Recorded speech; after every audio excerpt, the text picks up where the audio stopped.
Okay. I don't really have an intro for this or whatever, but I just wanted to talk about fake baseball now that we are staring down the final matchup of the season, the Victoria Foresters versus Golondrinas Valencia, and then of course I have Nebula Nova of Sports Planet here with me. Hello, Nebula. Hello, hello.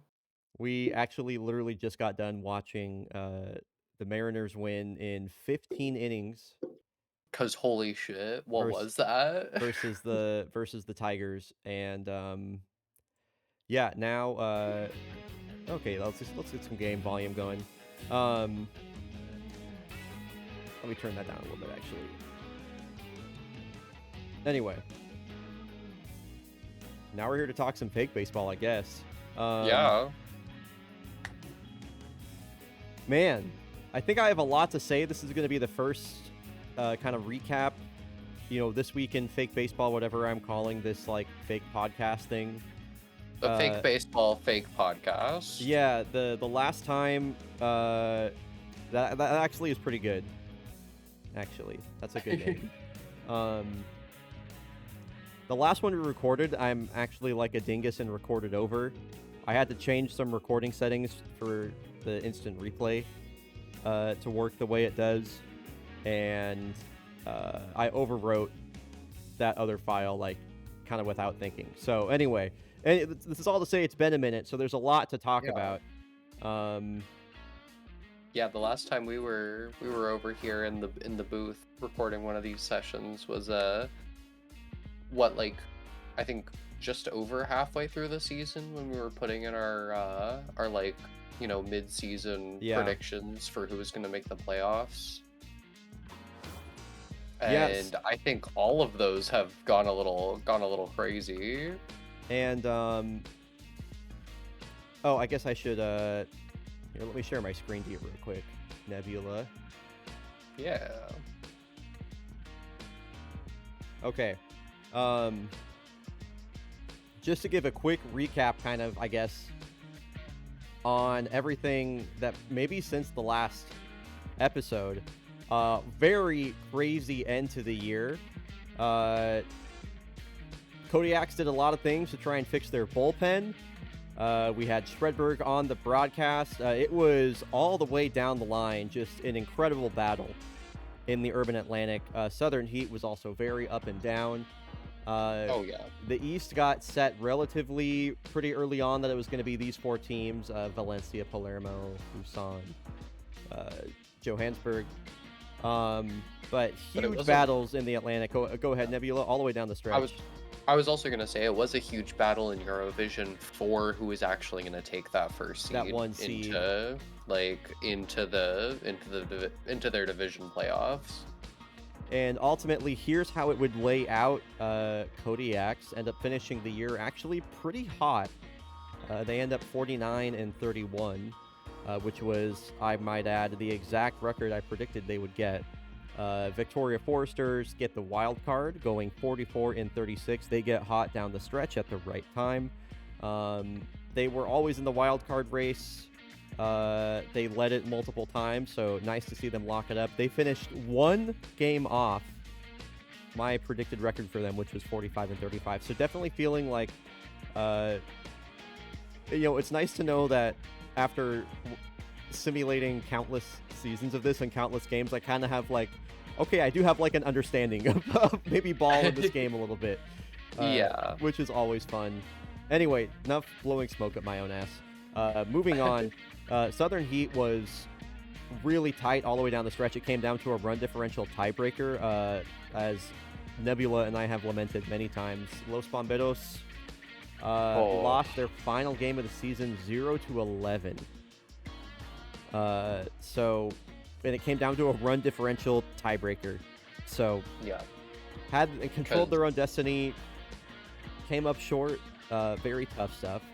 Havana and especially Knights. because Go they ahead. put up those 6 runs in that last game to make the differential even more devastating than it already was. Yeah. And then the Voyagers, kind of a team that just stayed consistent, got hot at the right time. Really some might say came out of nowhere. They were always kind of in it. You just always counted them out. They sneak into the 2 seed in the West, and then that would be your playoff bracket. Basically, as it would go on, the Voyagers would sweep the Knights in 4 games. Both the games in the East would go to Game 5, which Busan and Valencia would win. And then for the first time ever, the Foresters beat the Kodiaks in the divisional round. The Foresters had made the playoffs only 2 other times other than this season. And those times they also faced the Kodiaks in the divisional round, and both times they were swept. So they are finally tasked with defeating their greatest demon. They do it, and then they go on to sweep the Voyagers in the championship series. Busan was also on the verge of a sweep. They fight back. That is Valencia in 6. Xander Jordan spins the CG in Game 6.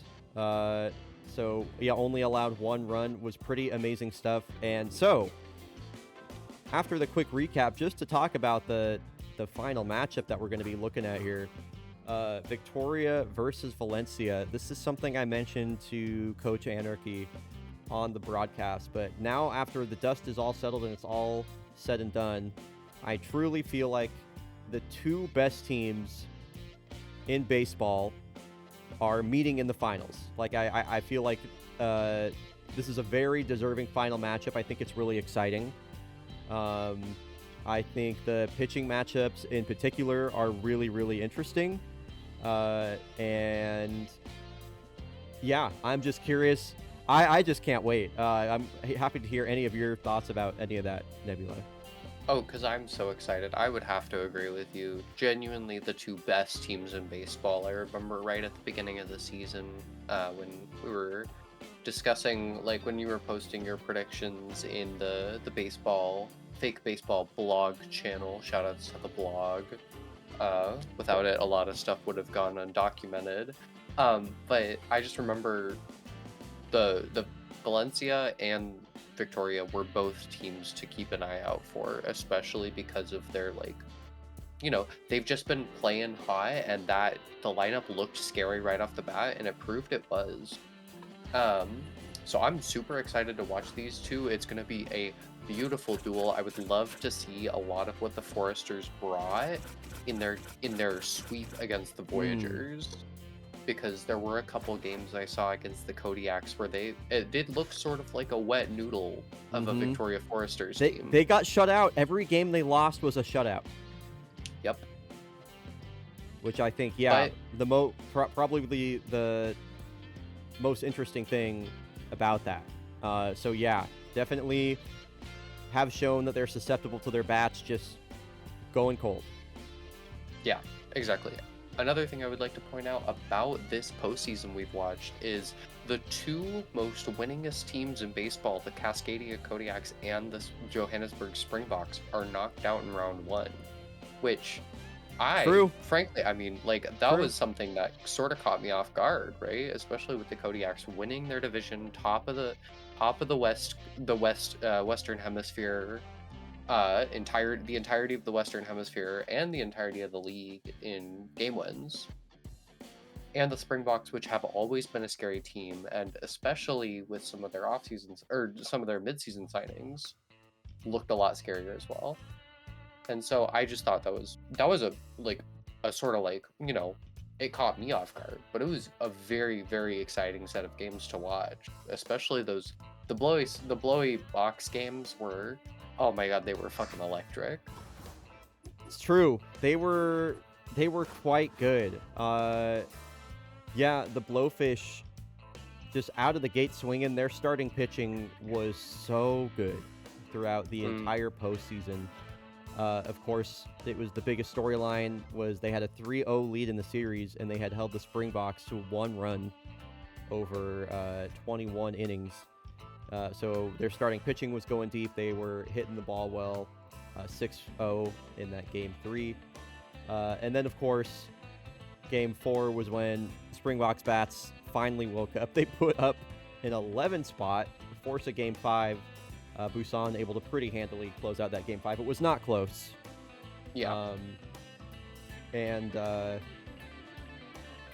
yeah, definitely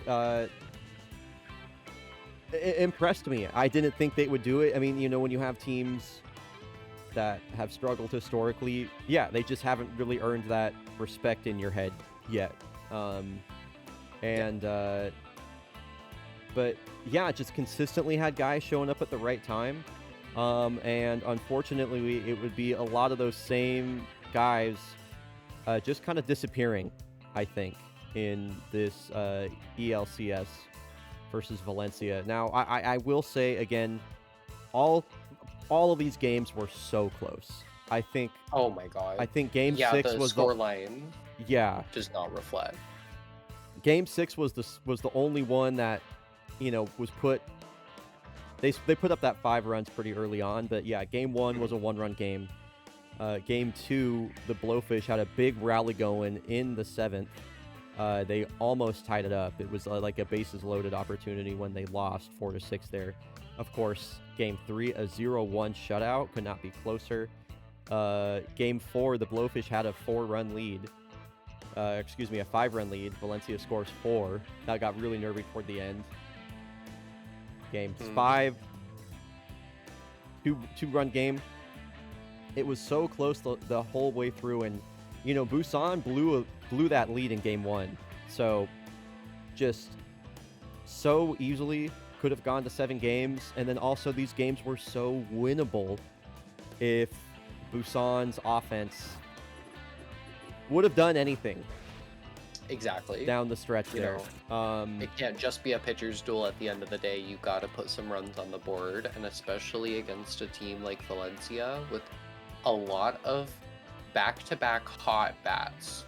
Their bats really support each other. They bat their runs in, and you just fallen behind. It's a real tough task to overcome, especially because their pitching is so good. Yeah, a couple things I think I will say, especially looking at these postseason stats. First of all, nobody's hitting the ball well. You're not going to give Rebecca Peebers 1 at bat. You're not going to give Jamilius Cornelius more than 1 at bat.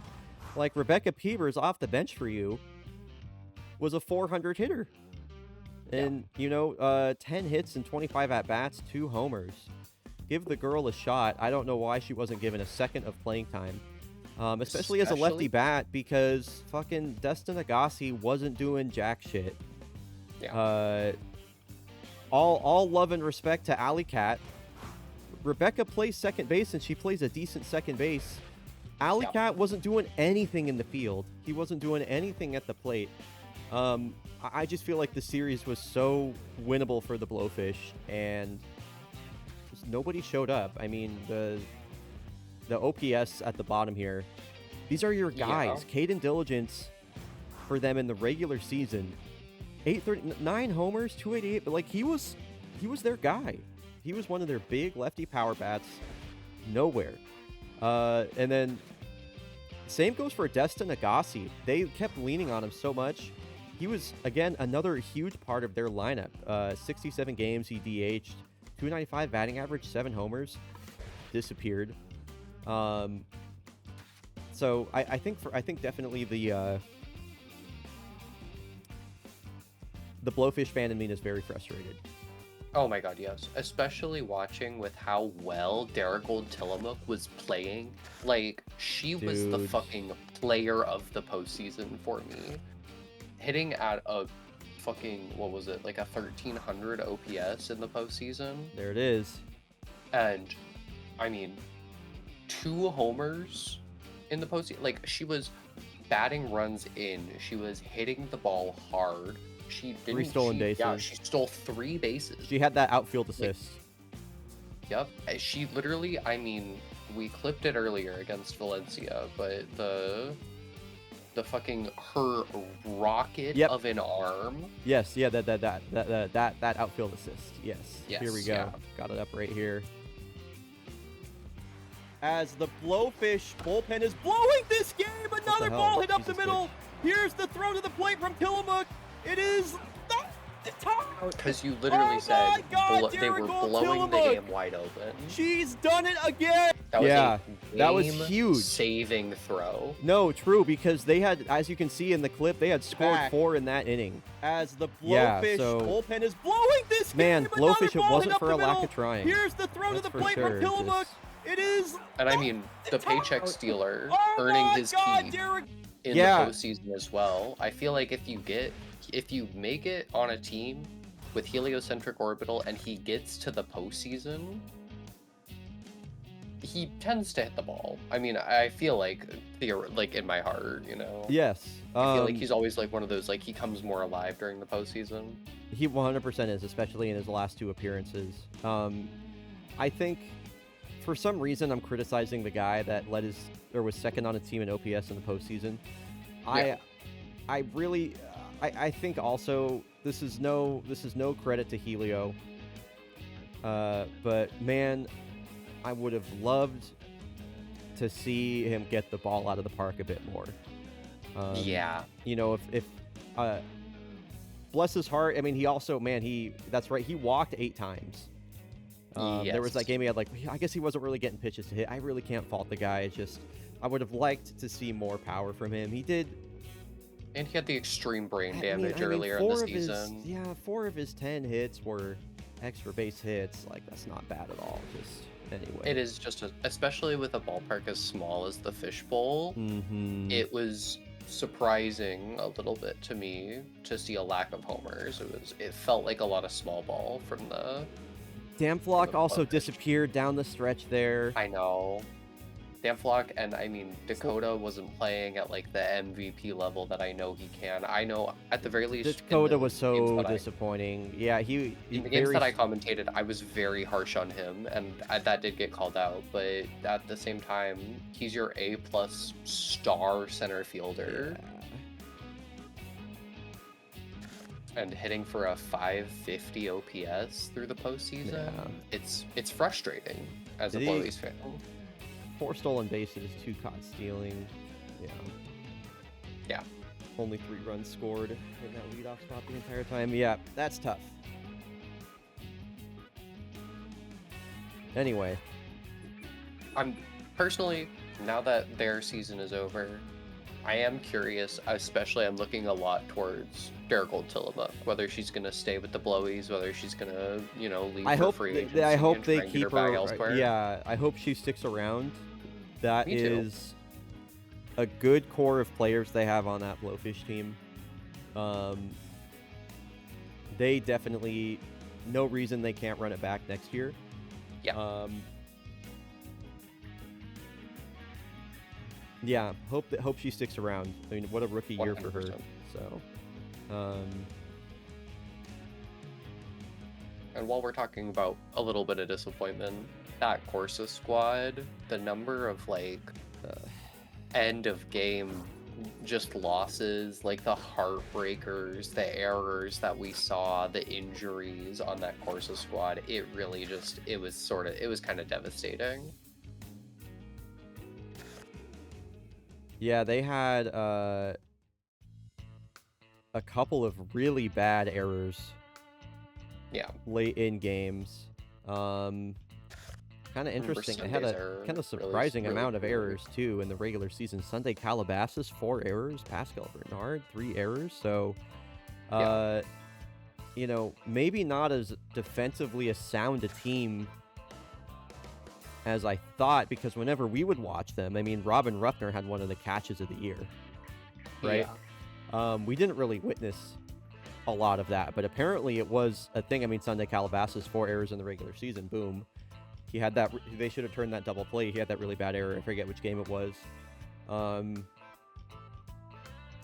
But yeah, a tough series for Corsa. They lost a lot of heartbreakers late due to errors. Where was I going with that? Kind of similar. I feel like the start of that Blowfish series with Valencia and the start of that Corsa series were very much the same. And this is exactly what I was talking about on commentary with Anarchy. It's like if you give Valencia an opportunity, like they are going to make something happen. They're going to get the runner over to third base. They're going to score on the sac fly. They play such fundamentally sound baseball that they are going to manufacture runs. You give them an inch, they're going to take a mile, basically. And I think that's just why they were able to hang on when other teams like Corsa and Busan panicked. And I think that's firm. I think that is like the reason they're in the World Series right now. Yeah, very much so. Egon Cosma for Corsa. Yeah, they also had a thing with just a lot of their guys not showing up. Yeah. Yeah, I mean, Grover Lobster batting .429, like... Robin Ruffner, what a year for him. My goodness. Yeah. He was such a fun player to watch. I really, really hope he keeps that up. Very Darigold Tillamook-esque, honestly. Mm-hmm.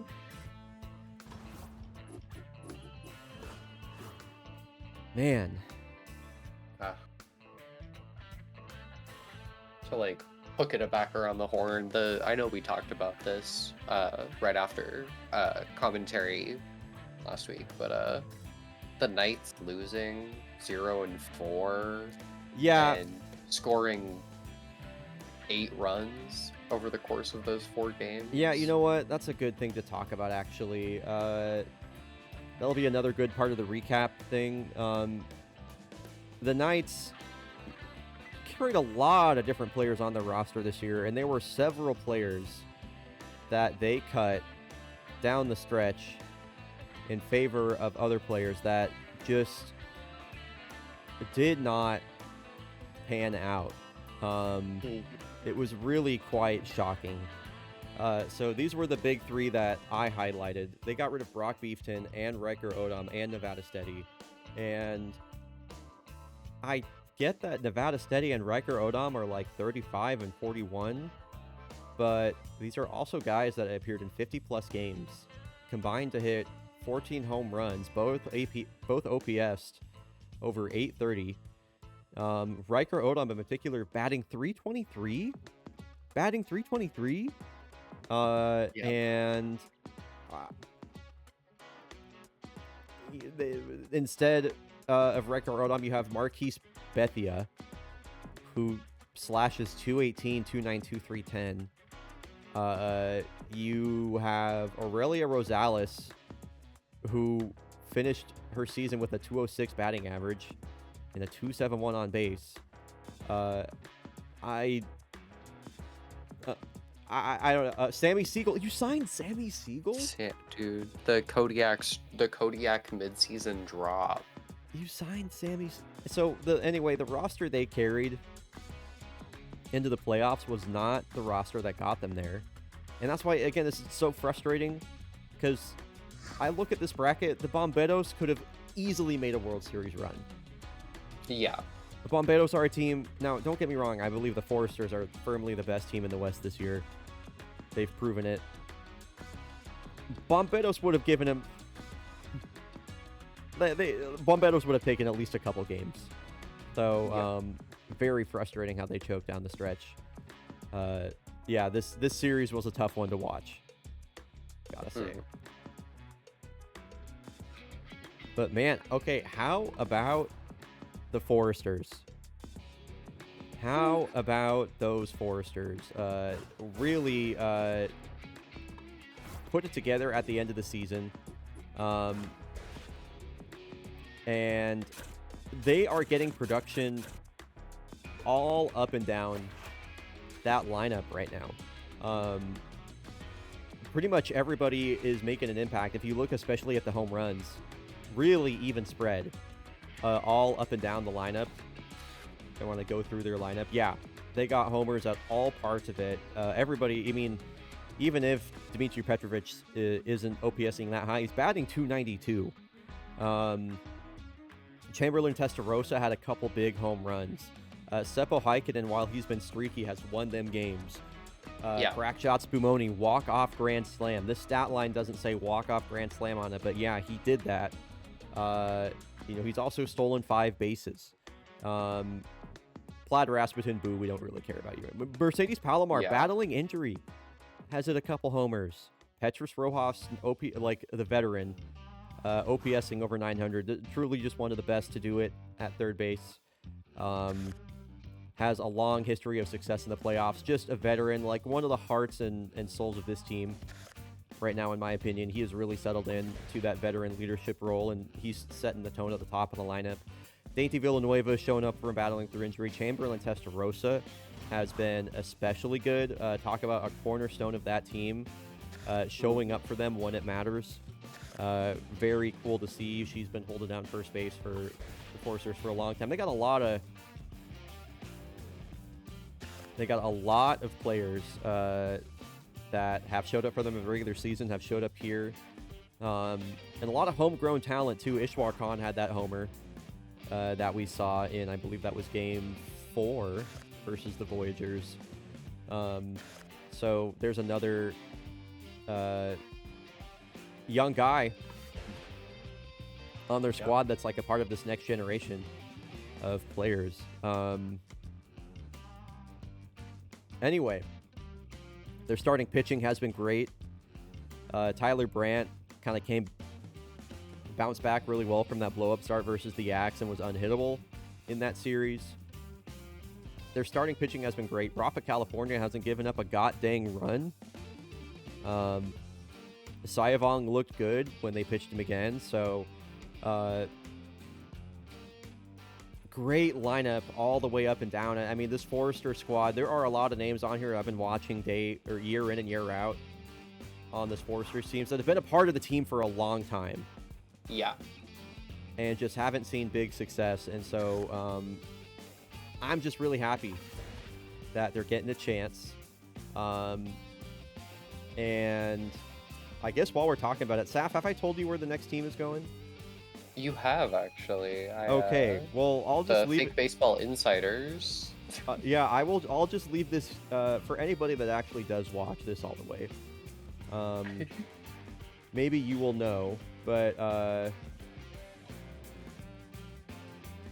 okay. So this is just a preview.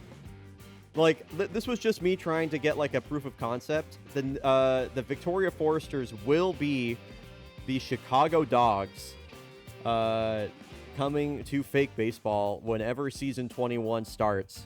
Again, very rough. Oh my god, I wasn't trying to do that. Arf, even. Very rough concept. I was just trying to think of like what would this look like. So the Chicago Dogs, will be where the Foresters are locating after this. And what an exciting way for the Foresters to go out and to like. I'm excited to see like the tone that they set in the World Series and what kind of vibe this roster can kick off and like into their next chapter. So. Oh yeah, because think about how that feels to be playing on this current Forester squad and to be knowing that this is the final chance for the Foresters to ever win the World Series. Yeah, to honor a great franchise.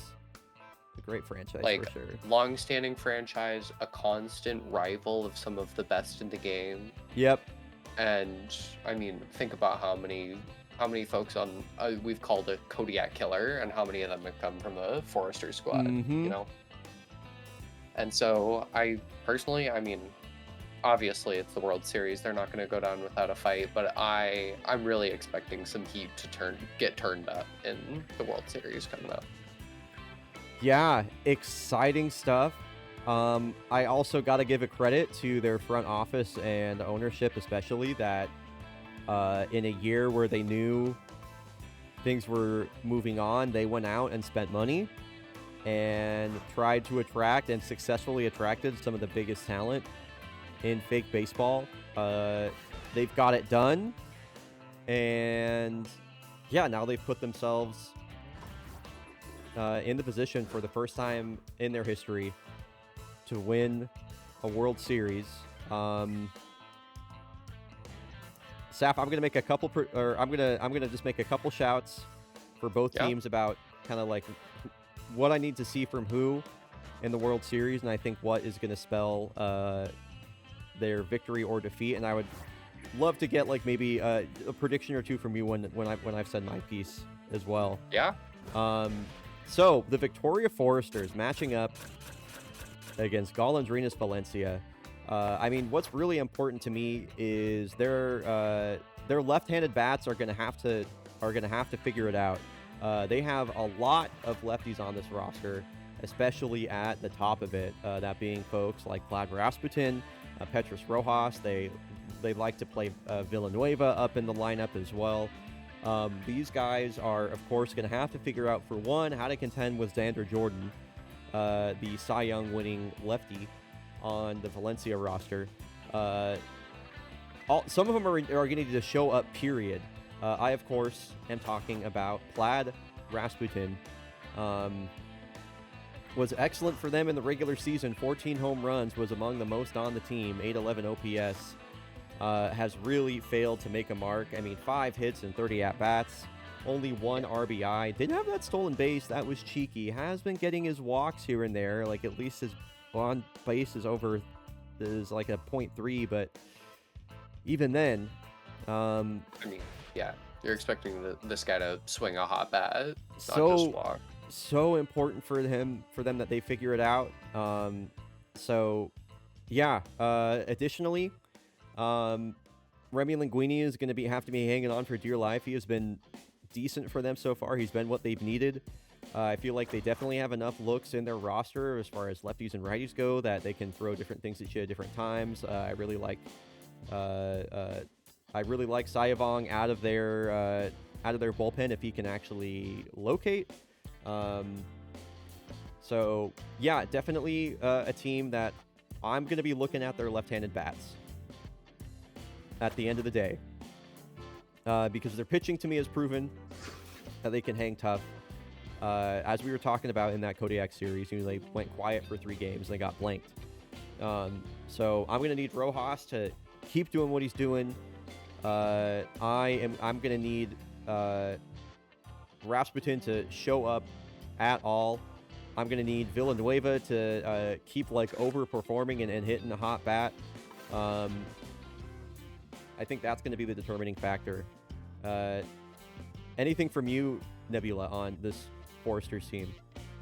I mean, you definitely hit the nail on the head. We simply, we just need more from especially Vlad Rasputin. I mean, the number of times we've seen him on the plate and it just looks not pathetic, but something close to it. You're in the World Series against one of the scariest matchups you could face from east to west, and you can't let those blips get through. You can't fall asleep for a game, because at the end of the day, a game could be the difference between finally winning and bringing that glory to your team, or calling it second. And I know none of these guys on the Foresters team want to be calling it second. They want to have that send off. Also, I want to see more Tatsuo Shinada in the World Series. Yeah, I want to see more Tatsuo. He has been a lot of fun in the games he's appeared in. Small sample size, 2 hits and 9 at bats. But he appeared in 50 regular season games for them, hit 6 homers, 449 slug. Give him a chance. I don't know. I'd like to see him get more chances out there. Find playing time for him. Give guys like that a shot. Heading over to the Valencia side. Valencia. We've talked about it so much. This is a team that is excellent at fundamentals. They are very fast. They are very good. They are very good defenders. All up and down the roster. Pretty much all of them are 60 or better. They can give you a lot of different looks. They got a ton of lefties. They got and then of course UM Chimney, the switch hitter, in that lineup as well.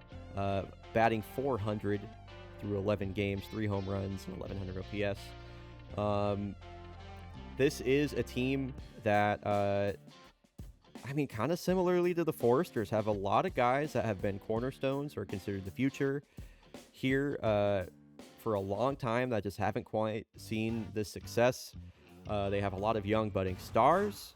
And, they went out and signed a big lefty bat in free agency. So they actually kind of have some parallels to Victoria in an interesting way, though they have seen more success, of course, in the onset of fake baseball in seasons 1 through 10. Valencia had considerably more success than they ever had in the years after. You can see they went to the playoffs in 4 straight years and, of course, lost to the Kodiaks back in season 10.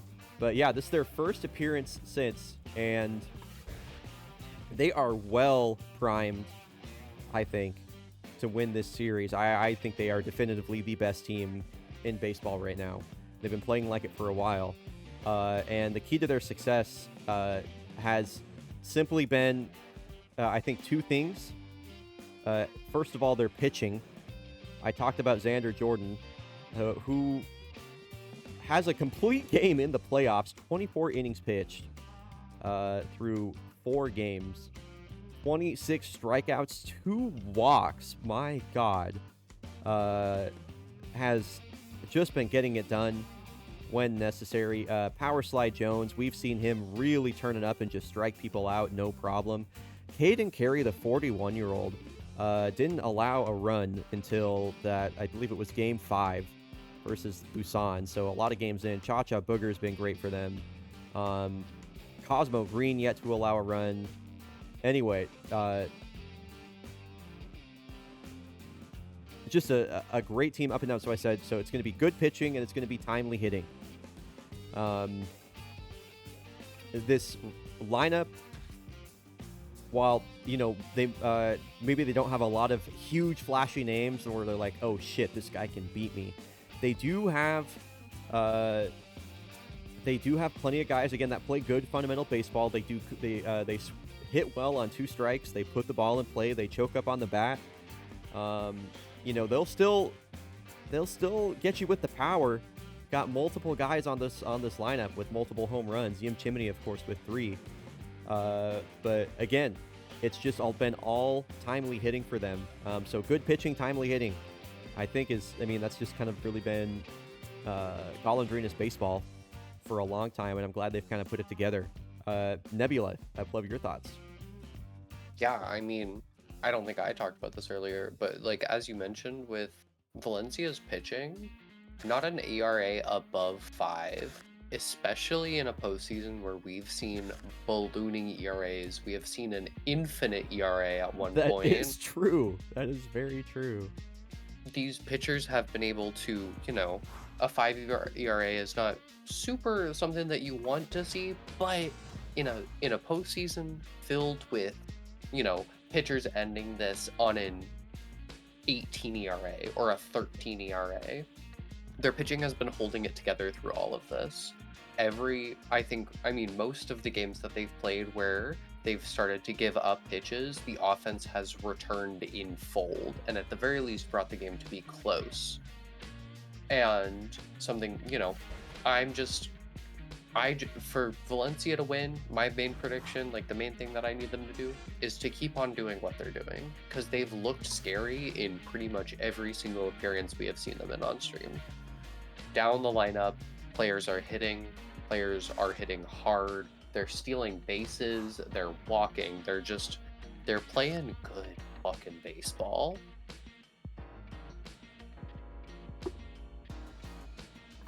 And they've been doing it for multiple parts of their lineup too. When you sort by batting average on their playoff page, it's a little nutty. The fact that you got multiple guys that are playing every game with a 400 batting average, your guy on the bench batting 385, Slap Dappy at the top of that lineup. Slap Dappy at the top of that lineup has been electric. 2 stolen bases as well. I just feel like he has been a centerpiece of their success. He was, of course, also on that Platypine team that broke their playoff drought, which is very, very cool. Been a centerpiece on this lineup, just has been hitting the shit out of the ball from the leadoff spot. It's been very, very cool. Yim Chimney, I talked about him. Cheddar Cassidy, batting .314, been hitting the ball real well. Anyway, just high batting averages pretty much all the way. Yeah. Braden Franklin from the 9 hole has been ridiculous. I was talking about this on stream. You're looking at the slash line, and it's not blowing you away. It's not really anything, but I feel like all of his hits, all of his walks have happened at crucial moments, at times where they needed a base runner, or just that back-breaking moments. End of a pitcher's outing, like 2 outs, bottom of the 5th, and like he just works a walk ahead of Slap Dappy, who comes up to the plate locked in and hits a 2-run home run or something like that, right? An unsung hero of this roster. Started the All-Star game on the bench. Huge pickup, and just a great addition to this Valencia squad, and has been great for them this season. Yeah, I mean, I want to say one more thing real quick. Chark Burgess, I mean, every time he came to the plate, I was scared as a Blowies fan. And, the stat line he's running off of, I mean, it's like, right now he's hitting a 600 for came alive at the end. The postseason. Very much came alive at the end. I mean, 1 home run, 4 runs batted in. Like, if his bat is hot, I think Valencia is very much like that's something they're looking for from him right now. Yeah, well, I think that about wraps it up. We are just over 40 minutes, so I think that's a good place to stop. But yeah, a Fake Baseball World Series coming at you on Sunday, October 12th, 2 p.m. Pacific, 5 p.m. Eastern. And then, of course, Tomato Anus will be on commentary for that. So, Nebula, thank you for joining. Looking forward to seeing you on Sunday. Hey, I mean, I'll be there screaming in chat. Honestly, I'll probably, more likely than not, the watch party in Cascadia Park will be going because, I'm getting front row seats because of the press pass. Hell yeah. I think I want to do a thing on the stream where I go check in with y'all. Yeah. And if y'all have video on or something like that, that would be sick. Like reporting from the field. Oh my god, yeah. Okay. I'll get like a green screen going. something like that. That'd be crazy. All right. Oh yeah, I should just stop the recording.